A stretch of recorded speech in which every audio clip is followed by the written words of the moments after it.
Nous voici aujourd'hui à Chartres, où notre pèlerinage sera accueilli ici par ce vent qui souffle, cette épreuve qui nous entoure.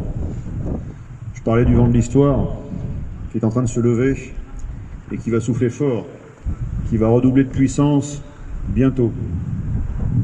D'ici quelques jours, quelques semaines, quelques mois, en fait, nous vivons l'épreuve depuis son déclenchement il y a déjà plusieurs années.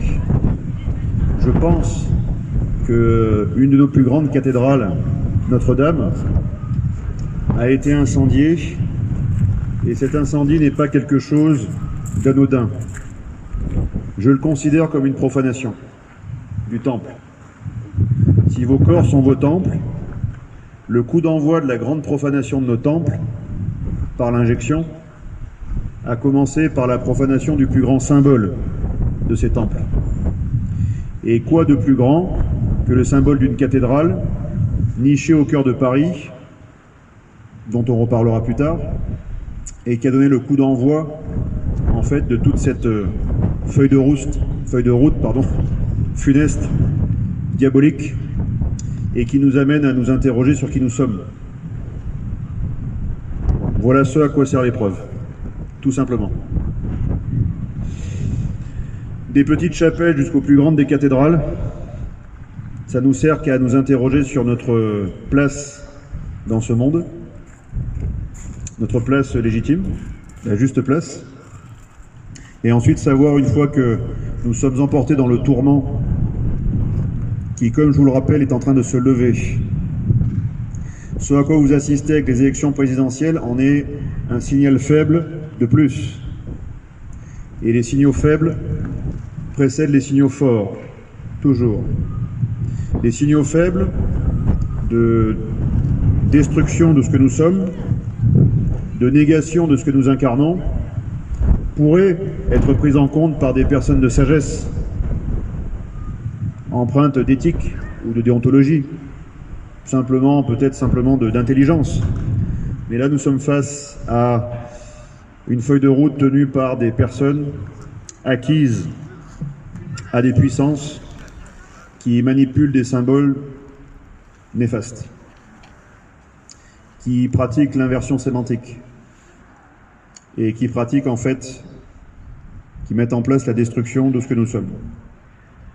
Une fois qu'on sera suffisamment interrogé, qu'on aura suffisamment attendu, qu'on aura suffisamment été spectateur de cette destruction, que nous aurons laissé place à la spéculation de tous et à la glose, peut-être que les plus courageux écouteront la voix ancestrale du Seigneur qui nous disait que Dieu vomit les faibles et les tièdes.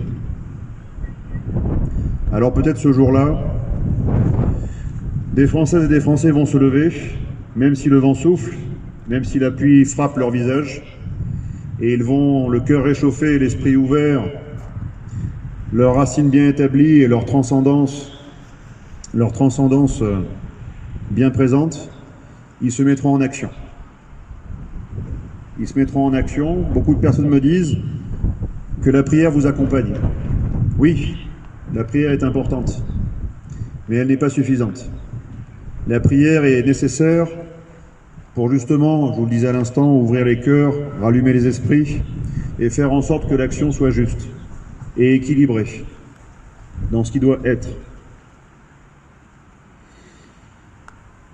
Donc bientôt, dans les jours et les semaines à venir, je vous le dis, peut-être que la dégradation va s'accélérer et peut-être que des choses vont progressivement éclater en France, exploser. C'est une possibilité. Et quand elles exploseront, eh bien, vous serez encore une fois dans l'épreuve qui va toujours plus se révéler à vous.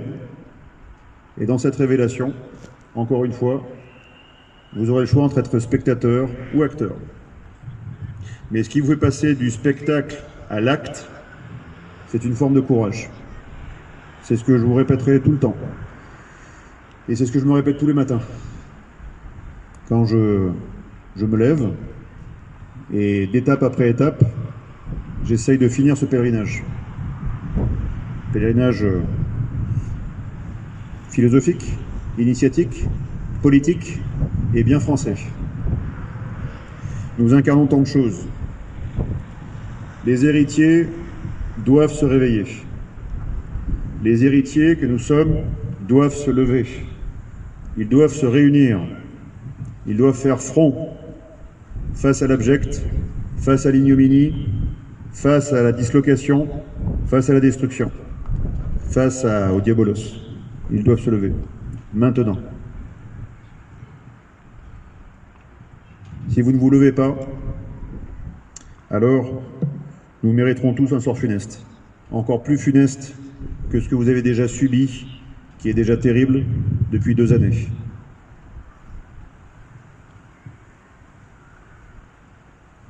Bientôt, nous terminerons cette boucle initiatique. Nous la terminerons par Versailles.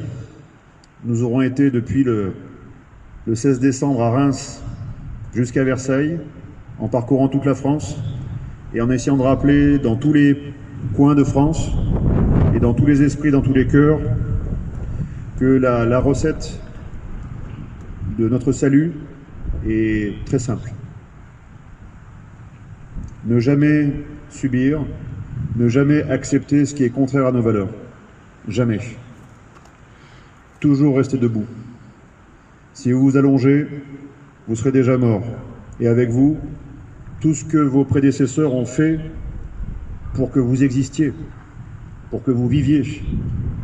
Vous êtes le représentant ou la représentante d'une lignée derrière vous, d'une lignée de survivants qui ont tout fait pour survivre et faire en sorte que vous viviez aujourd'hui. Mais ne vous contentez pas simplement de vivre. Incarnez ces valeurs et transmettez-les, sinon elles disparaîtront. C'est aussi simple que ça, comme ont disparu les grandes civilisations qui étaient aussi grandes que la France. Bientôt, la messe sera dite. Ce n'est pas moi qui la prononce, c'est d'autres personnes qui la prononceront à ma place.